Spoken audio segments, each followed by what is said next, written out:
Samuel s'est battu comme un vrai lion. Ça, il a fait quelque chose, moi je peux qualifier d'impossible.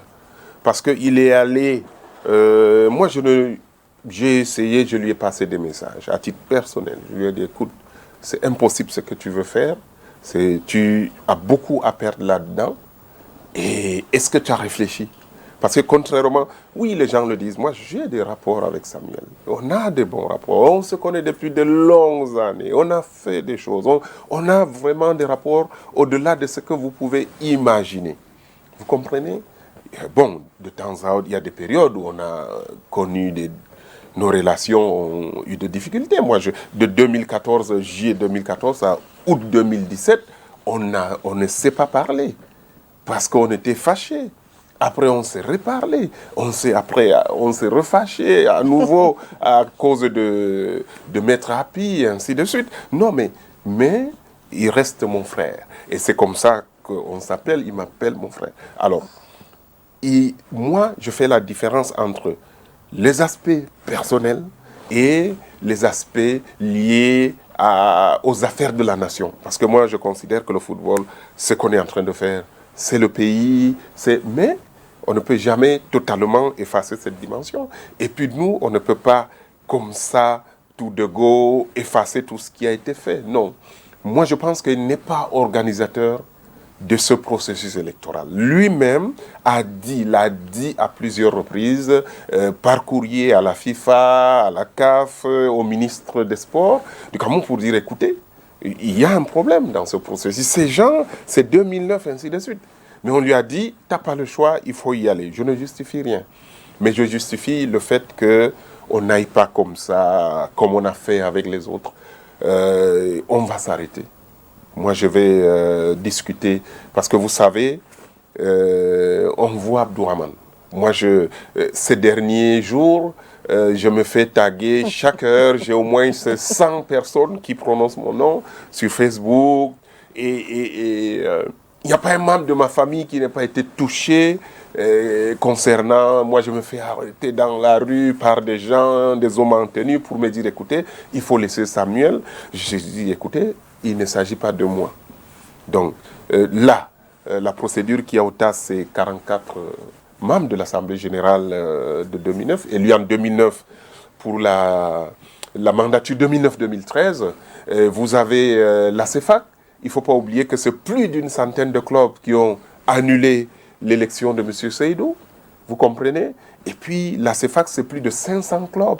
Et ça fait 10 ans que ça dure. Donc là, on est dans un monde qui est un peu ancien quand même.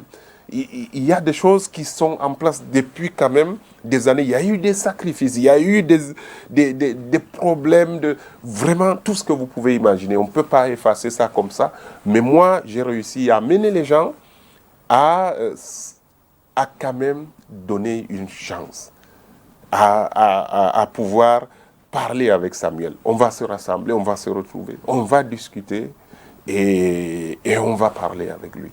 Si vraiment il arrive déjà, on a vu des gestes. On a vu des gestes qu'on ne peut pas ignorer. On a vu le général Semengue qui avait été traîné dans la boue. Vous savez, j'étais obligé d'aller à son secours à la Ligue. Et on a vu les images. On a l'impression qu'il n'agit pas comme ses prédécesseurs, entre guillemets. Et on a vu qu'il donne l'impression d'être sur la même planète que nous, alors que les autres donnaient l'impression d'être dans un autre monde, dans un monde parallèle. Là, par exemple, avec M. Seydou Momondjoya, on avait l'impression d'être dans un monde parallèle. Tous les actes qu'il posait, nous, c'était incroyable. Donc, du coup, on a quelqu'un qu'on connaît bien, parce que pour beaucoup d'entre nous, on l'a vu venir, gamin, avec toute l'audace, qui n'a pas disparu. Et là, il a grandi devant beaucoup d'entre nous. Et là, c'est qu'il est devenu aujourd'hui. Donc, et puis il y a ce football. Et puis il y a ces jeunes qui attendent. Parce qu'ils veulent vivre leur passion. Parce que ça fait longtemps que ça dure. Donc moi, j'ai parlé, on s'est parlé depuis, j'ai passé beaucoup de temps au téléphone. C'est pour ça que certains n'arrivaient pas à me joindre, parce qu'il fallait parlementer. Et nous sommes accordés, on a dit, écoutez, on va écouter ce qu'il a à nous dire. Parce que nous, on a des choses depuis 10 ans. Quand on a commencé, il y avait des choses, il y avait des revendications. On n'est pas parti parce qu'il fallait faire. Vous savez, ça a demandé beaucoup de temps, beaucoup de sacrifices financiers, vraiment, on ne peut pas vous dire. Les finances, c'est rien. Parce qu'il y en a qui ont subi des choses. Aujourd'hui, beaucoup de clubs, beaucoup de dirigeants ont été écartés du football à cause de ce combat et ils ont accepté de se retirer du football, de retirer leur club du football. Vous comprenez? Et ça, on le faisait pour le football. Donc, j'aimerais faire donc juste un petit, en disant ça, je voudrais rappeler une chose. On ne le fait pas pour l'argent. Et depuis 10 ans, si on le faisait pour l'argent, vraiment, on ne serait plus là. Parce qu'on a eu plusieurs occasions de gagner de l'argent. Nous, on nous a tout proposé, des postes et tout. Ce n'est pas ça le problème. Ce n'est pas ça le problème. Moi, on m'a confié une mission. Il y a des gens qui m'ont fait confiance, des acteurs de football. Ils sont là-dedans, sur l'ensemble du territoire. Beaucoup nous ont suivis, ils ont arrêté de leur passion, ils font jouer leur jeu, ils ne prennent plus part à des compétitions parce qu'on a annulé les gens et on nous dit qu'ils doivent rester. Alors, si nous, on jouait, on allait participer aux compétitions qu'ils organisent, ou qu'ils organisaient, on allait dire que, mais écoutez, finalement, c'était une façon de nous obliger à les reconnaître. Vous comprenez? Donc, ce n'est pas une affaire d'argent. Moi, beaucoup de gens, j'ai vu ici et là, dans les réseaux sociaux, on dit oui, maintenant que Samuel est là, il a de l'argent, mais Samuel n'a pas de l'argent pour m'acheter. Il n'a pas cet argent. L'État du Cameroun n'a pas de l'argent pour m'acheter. Tout simplement, vous savez pourquoi? Parce que moi, je n'ai pas de prix. On m'a mis devant, si je suis là depuis 10 ans. 10 ans, oui. Et j'ai tout subi. Des menaces, des tentatives d'assassinat, tout ça, le bâton et la carotte. Donc, je n'ai pas de prix. J'aimerais dire aux Camerounais qui nous écoutent aujourd'hui, moi, je n'ai pas de prix.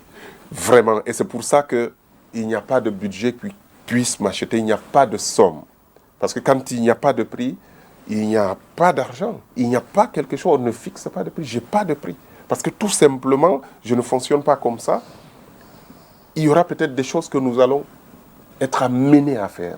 Mais il faut savoir que quel que soit ce que les acteurs vont décider, moi, je vais faire ce que, parce que c'est eux. Moi, ils m'ont donné leur confiance. Je vais faire ce qu'on va décider de faire.